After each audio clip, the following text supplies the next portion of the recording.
और खबरों में आगे बढ़ेंगे, बात करेंगे प्रदेश में पशु चिकित्सा सेवा को पशुपालकों के घर तक पहुंचाने की सुविधा पशुपालकों के लिए कितना मुफीद साबित हो रही है, ये जवाब मिलना अभी बाकी है। लेकिन दो कंपनियां इस सुविधा के नाम पर करोड़ों रुपए का बिल उठा रही हैं। बड़ी बात यह है कि विभाग के अधिकारी ही इन दोनों कंपनियों को जमकर छूट दे रहे हैं। कैसे पहुंचाया जा रहा है निजी कंपनियों को करोड़ों रुपए का फायदा? क्या इस पूरे खेल में अधिकारियों की मिलीभगत है या फिर विभाग के मंत्री भी हैं शामिल? देखिए जी मीडिया की एक्सक्लूसिव रिपोर्ट।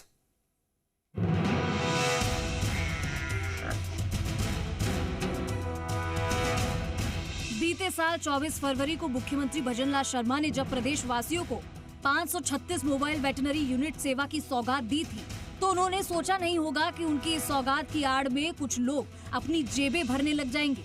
योजना का मकसद था बीमार पशुओं का उपचार अब घर बैठे हो सकेगा। पशुपालक अपने पशु के बीमार होने की स्थिति में विभाग के कॉल सेंटर 1962 पर कॉल करेंगे तो मोबाइल वेटनरी यूनिट उनके घर पर पहुंचेगी। यूनिट में मौजूद पशु चिकित्सक उनके पशु की देखभाल करेंगे। लेकिन मुख्यमंत्री भजनलाल शर्मा के इस सपने के साथ पशुपालन विभाग के अधिकारी और सेवा प्रदाता निजी कंपनियां बड़ा खिलवाड़ कर रही हैं। सीएम के सपने पर भारी भ्रष्ट तंत्र, कंपनियों पर ऐसी मेहरबानी क्यों? विभाग ने कर दिया करोड़ों भुगतान, किसे मिला एमवीयू का असली फायदा? दरअसल 536 मोबाइल वेटनरी यूनिट यानी एमवीयू के संचालन का जिम्मा राजस्थान में मैसर्स मॉडर्न एमवीयू सर्विसेज और Messrs community action through motivation program यानी CAMP नामक कंपनियों को दिया गया था।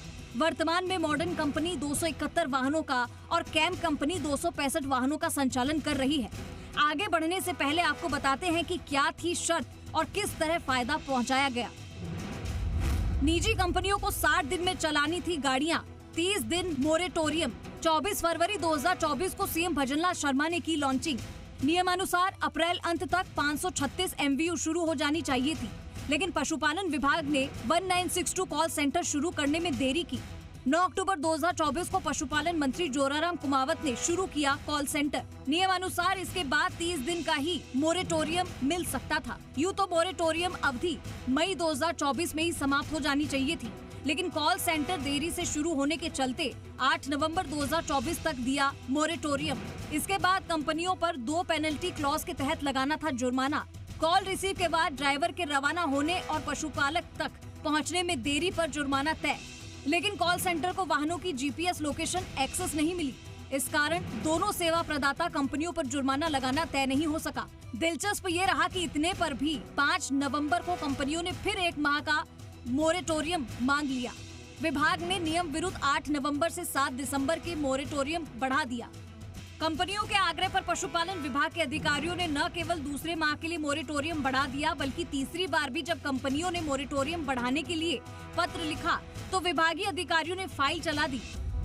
सहायक सचिव ने 11 दिसंबर 2024 को टिप्पणी कर नोटशीट आगे भेजी। डिप्टी सेक्रेटरी और फिर पशुपालन सचिव डॉक्टर समित शर्मा ने फाइल आगे भेजी। पशुपालन मंत्री ने 24 दिसंबर दोपहर में फाइल लौटाई, लिखा चर्चा करें। पशुपालन सचिव ने 24 दिसंबर शाम को फाइल पर फिर से टिप्पणी की। सचिव ने लिखा चर्चा के उपरांत अप्रूवल के लिए फाइल पुनः प्रेषित है। मंत्री ने 30 दिसंबर की शाम फिर लिखा शासन सचिव चर्चा करें। 31 दिसंबर को सुबह सचिव ने लिखा निदेशक मंत्री जी चर्चा करें। हालांकि निदेशक डॉक्टर भवानी सिंह राठौड़ का 31 दिसंबर को रिटायरमेंट था। उन्होंने लिखा नॉन वर्किंग डे, इसलिए कोई टिप्पणी नहीं की।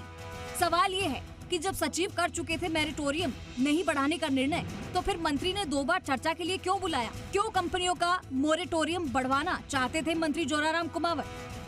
डॉक्टर नहीं मिलने का कारण है तो उनको उनके पेमेंट काटने के भी निर्देश देते हैं। कई बार जैसे LSA वाहन नहीं मिलता तो उनके विरुद्ध भी पेमेंट काटने के निर्देश देते हैं। और कई बार जैसे दवाइयाँ वहाँ कोई उपलब्ध नहीं मिलती तो उसके लिए भी हम निर्देश देते हैं कुछ जांच कराओ। कई जगह जैसे कोई तरह की शिकायत आती है तो हम जिला कलेक्टर को भी निर्देश देते हैं कि वहाँ जो है इनके ऊपर पूरी मॉनिटरिंग करें और मॉनिटरिंग करके वो रिपोर्ट हमारे विभाग को भेजे, जिससे उनके विरुद्ध सख्त कार्रवाई कर सके। सुना आपने, पशुपालन मंत्री ने इन आरोपों को सिरे से खारिज करते हुए सफाई दी कि वो दोनों पक्षों को समझना चाहते थे, इसलिए चर्चा करें लिखा था। बड़ी बात यह है कि इसके बाद जनवरी 2025 में विभागीय अधिकारियों ने बैठक बुलाई, जिसमें वित्तीय सलाहकार ने पुनः मोरेटोरियम बढ़ाने की उचित नहीं माना। ऐसे में बड़ा सवाल ये है कि जब वित्तीय सलाहकार खिलाफ थे तो फिर क्यों कंपनियों को छूट दी? कंपनियों को करोड़ों का भुगतान किसके इशारे पर हो रहा है? बात सिर्फ अधिकारियों की मिली भगत तक ही सीमित है या फिर मामला उससे कहीं आगे का है? ये जांच का विषय है। पशुपालन विभाग द्वारा दोनों कंपनियों यानी मैसर्स मॉडर्न एमवीओ सर्विसेज और मैसर्स कैंप, इन दोनों कंपनियों पर मेहरबानी दिखाई गई है। दोनों कंपनियों का 2 बार नियम विरुद्ध मोरेटोरियम बढ़ाया गया है और जुर्माने में छूट दी गई है।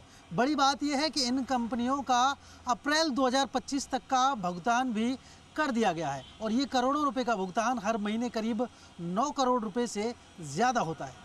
देखना होगा कि इन गड़बड़ियों के मद्देनज़र क्या राज्य सरकार इस पूरे गड़बड़झाले की जांच करेगी और दोषी कंपनियों पर जुर्माना लगाए जाने की कार्रवाई हो सकेगी। कैमरा पर्सन देव के साथ काशीराम चौधरी, जी मीडिया, जयपुर।